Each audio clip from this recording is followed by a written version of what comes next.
Welcome to a bonus episode of a Thai football podcast. Last week I chatted to Australian football fan Clinton Moore about his experiences watching football at home and here in Thailand, the similarities and differences, and his hopes for the future of the game in both countries. Enjoy.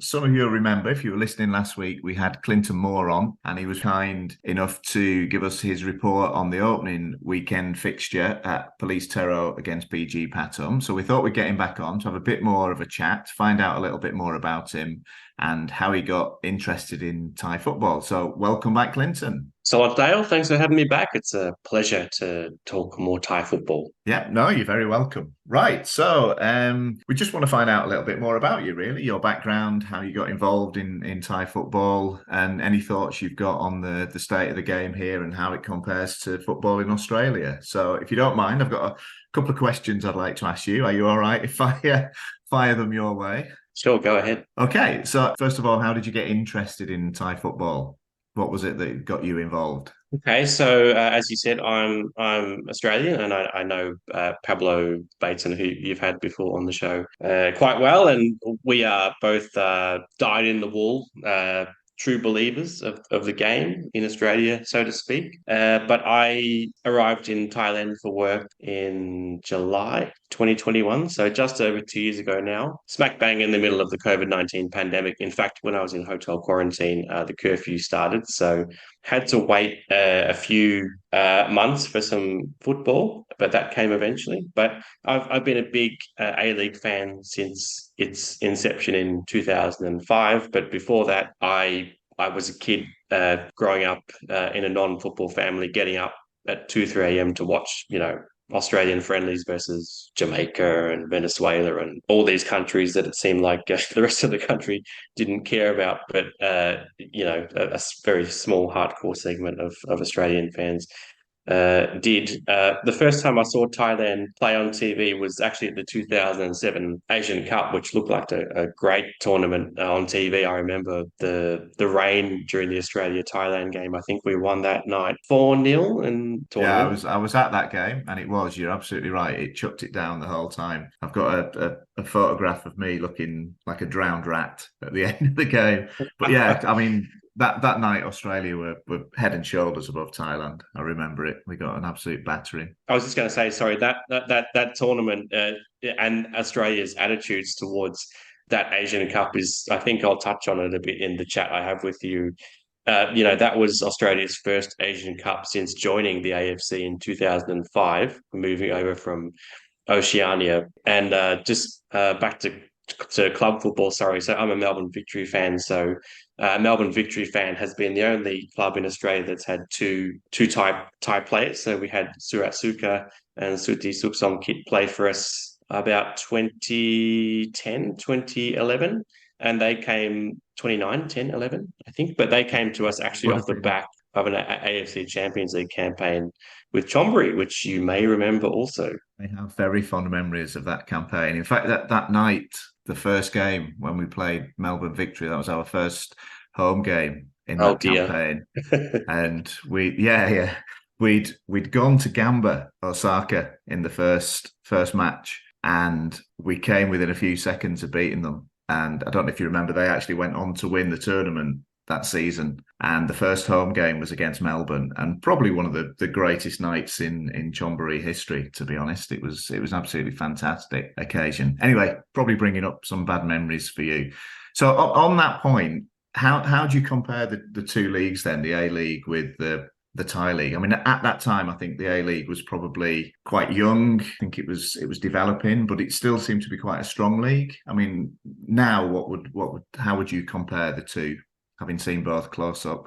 Look, the A-League has been running now as a pro competition. Of course, we had the NSL before, but let's discuss the A-League. So for 18 years now, I think, look, a lot of people ask me, I guess, in terms of results, who would win between the top sort of three or four Thai league teams and A League teams, and it's quite even. And some Australian fans are a bit taken aback by that. But look, I went out to BG Stadium to watch BG play against Melbourne City in the Champions League when they came out last year. And I tell you what, Melbourne City were probably lucky to get away with a draw in that one. Look, I've been a student of the way that Australia also perceives football in Asia for many years, and I think there's still a bit of a perception that leagues around Southeast Asia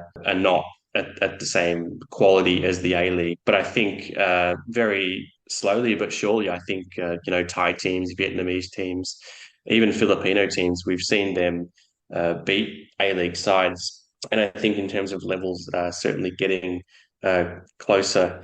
In terms of perception and the way that the leagues are perceived across broader society, I see a lot of parallels. In Thailand, though, I think it's more about looking at the Thai league in comparison to say the Premier League or European leagues, and Thai people almost laughing at me when I say that I invest time watching Thai football, because they're like, well, why would you do that? Why would you waste your time? European football is a vastly superior product.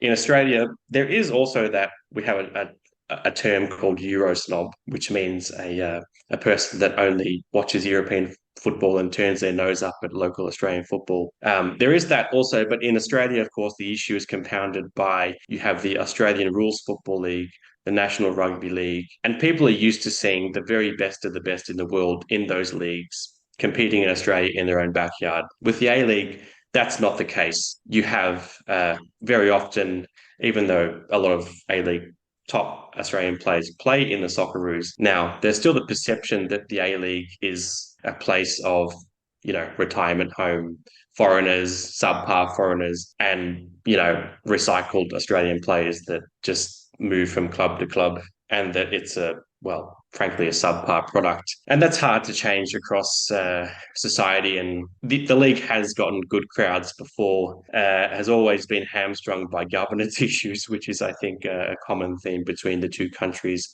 as well. But yeah, certainly between the two countries, there's commonalities in the way that both the Thai League and the A League is seen as a vastly inferior product to what's available overseas, and particularly in Europe. I think as well with Australian, I've got lots of Australian mates, and football is always been regarded as a minority sport, not to be taken seriously.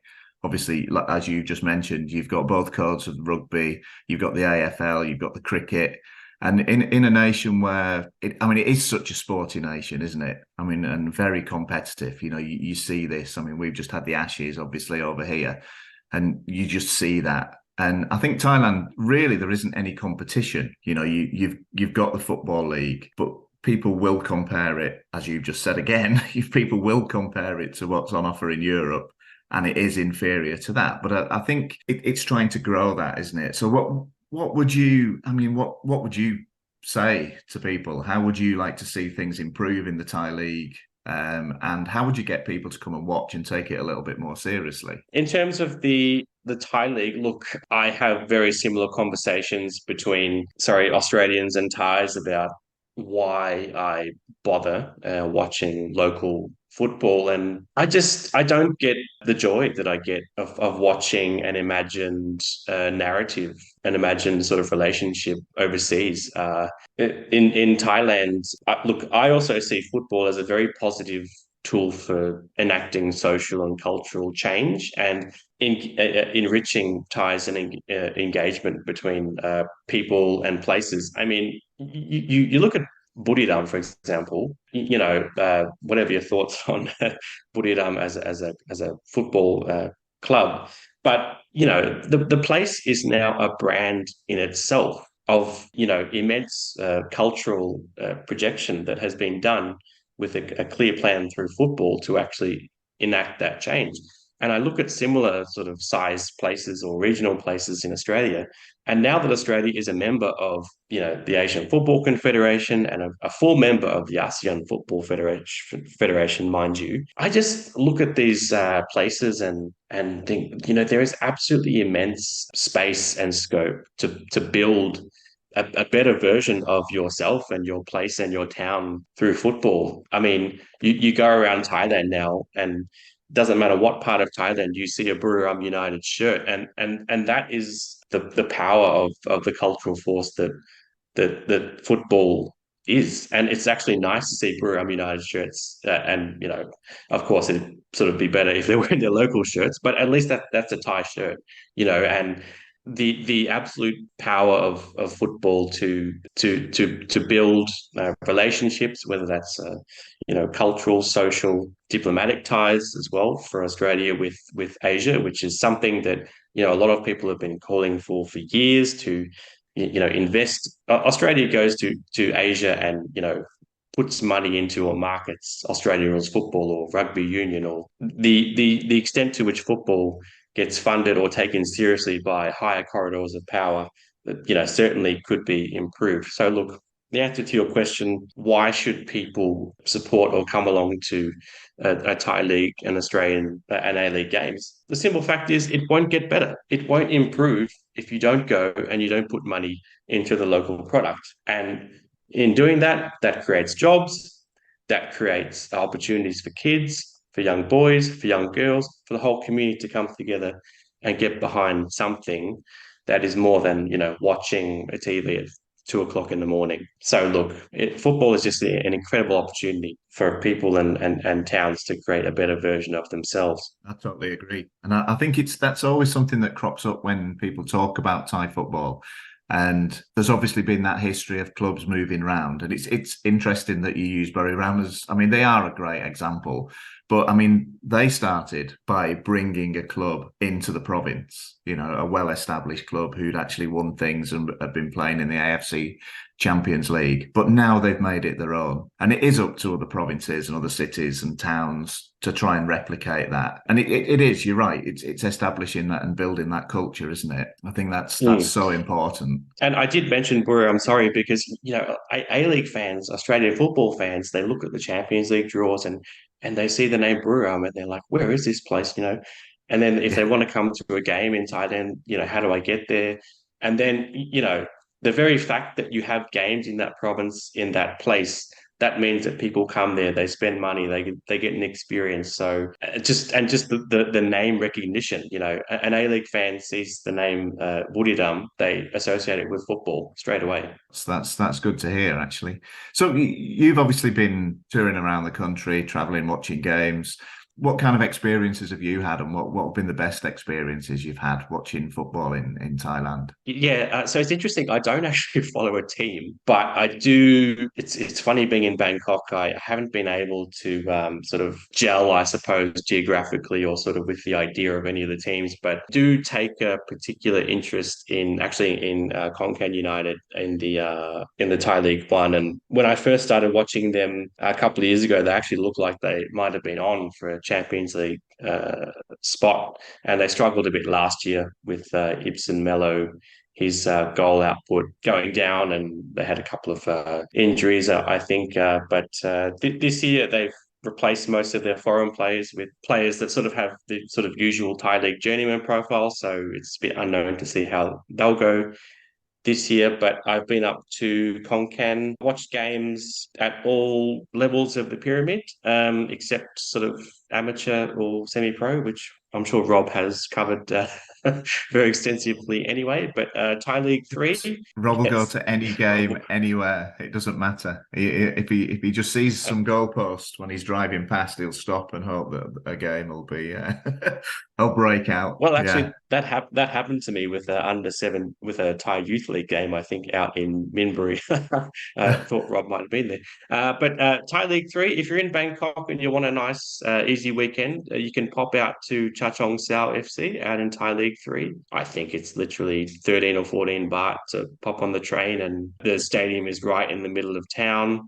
near the municipal building there. There's a market that you literally walk out straight into after the game. I remember very fondly during the game last year, you could smell the barbecue and hear the music from the market nearby. So it's just and that was a really good vibe. It's a nice roofed stand they've got there too.